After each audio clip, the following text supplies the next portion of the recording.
mass shootings at elementary schools, mass shootings at places of worship, mass shootings at city council meetings, mass shootings at malls, mass shootings at concerts, and now a mass shooting at a Super Bowl victory parade. We don't have to live this way, with legislators betting on the lives of our children to score political points. We don't have to fear that no matter where we go or what we do, there might be a bullet with our name on it or our child's name. And we have the power to change things. But for that to happen, my colleagues on the other side of the aisle need to do their jobs to protect our communities. Common sense tells us people who pose a clear danger to themselves or others shouldn't have access to firearms. Common sense tells us weapons designed for the battlefield have no business in the hands of minors unsupervised walking down our streets.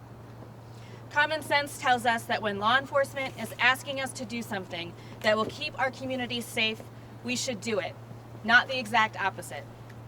It's past time for us to stand up for the lives of our children, the lives of our family members, the lives of our communities by doing something, anything, to solve this deadly crisis. If it doesn't, the body count will keep going up, and the blood will be on the hands of those who poured gasoline onto the flames as our children and neighbors suffer.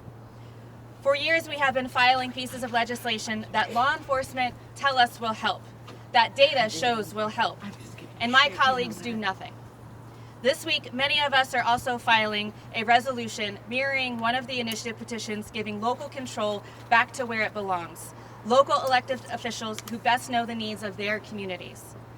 Over the last few weeks of session, we've filed other bills to protect our communities from senseless violence, like laws to prohibit certain individuals from possessing a firearm due to domestic violence, or to create a voluntary process for someone to restrict themselves from buying a firearm. I am a gun owner. I grew up in a house where my dad kept loaded guns on our walls so that he could protect our animals. I was taught from a very young age how dangerous the weapons were, and my dad made sure to teach me how to be safe around doing something that had deadly consequences. I believe in the Second Amendment. But let's be clear, no one should lose their life at school, at church, or celebrating a Super Bowl win. This resolution that many of us are going to file is one step to move us in the right direction. It is time for us as leaders and legislators to do what is right and take action to protect the lives of our children and community. And I am calling on the individuals in this building behind us to do something now. With that, I'm happy to take any questions. We heard from House Majority Leader Patterson that he is not going to bring up the bills that allow guns in churches, guns on buses, and he just told us that it's because we've heard that Kansas City Mayor Quentin Lucas is against this legislation. His response to taking this after the shooting from last week, not bringing these bills on the floor. Listen, the bills that they continue to try to pass and have passed in our state, particularly the guns on buses and in churches bills, for them to say now is not the time, we're going to not do it because the mayor doesn't like them. Honestly, I hadn't heard that yet. They keep saying that they need to pass these bills to make Missourians safer. Obviously, they know that it will not make Missourians safer. If they actually thought that, then they would keep pushing the bills. What they're doing is trying to score political points for these primaries where they're running against each other, and they are using our children as political fodder. I think it's ridiculous for him to even say that. I'm glad they're not moving, but what I would much rather have a conversation around is what Mayor Quentin Lucas and many of our law enforcement officials have said they need to keep our communities safe. Let's talk about those bills. Can you respond at all to the social media posts by many Missouri Republican officials that were trying to tie the Kansas City shooting to the issue of immigration? Yeah, for those who maybe didn't see it on Twitter, several elected officials in the Missouri Republican Party posted a picture of a man, I believe from Kansas, who was detained during the parade, not because he had guns or was part of the problem, but because he was having fun and disorderly.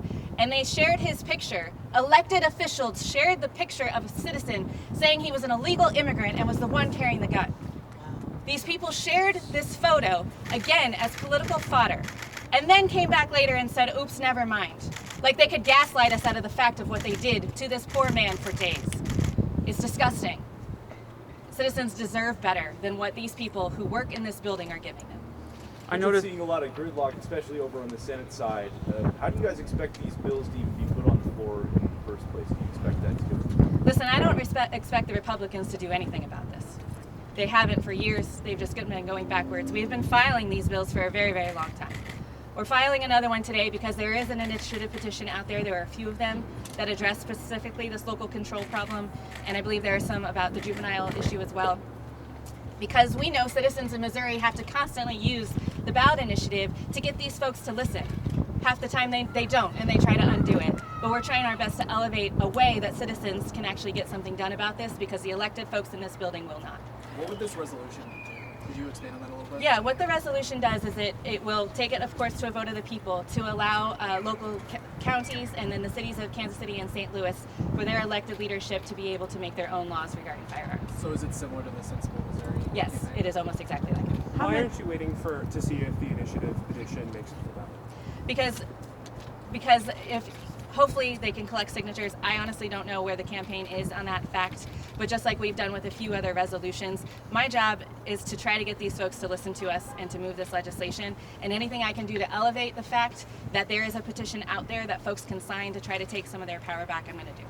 How many of you were at the parade, raise your hand, last week when the shooting happened?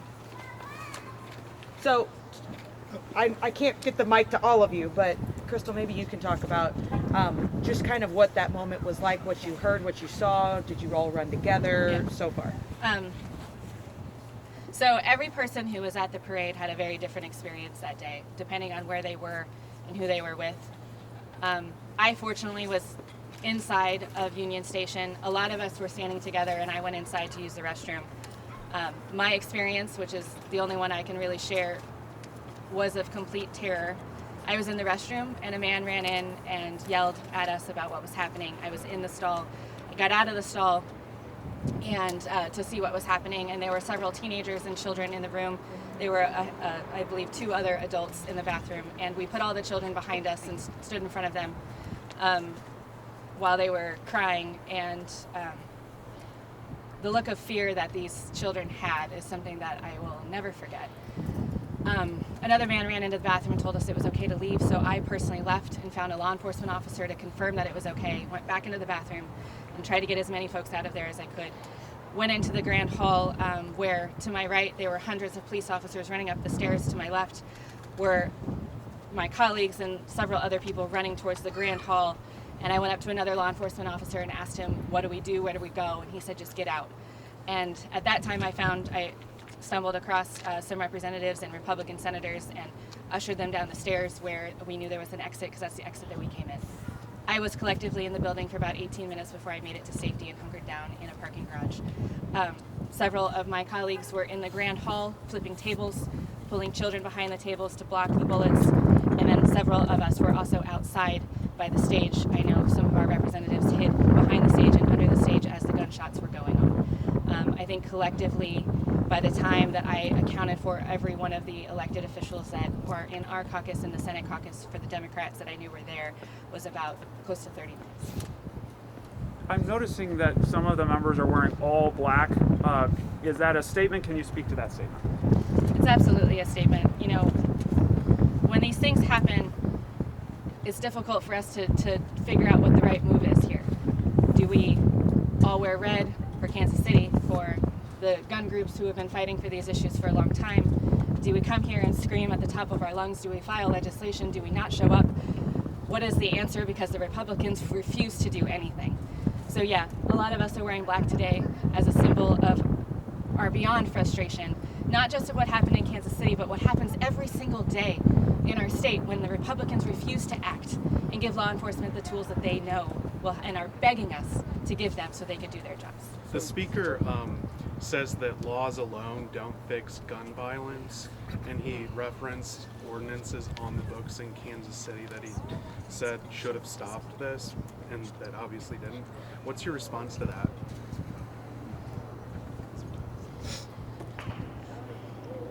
Listen, if laws didn't help things, we would not even be here.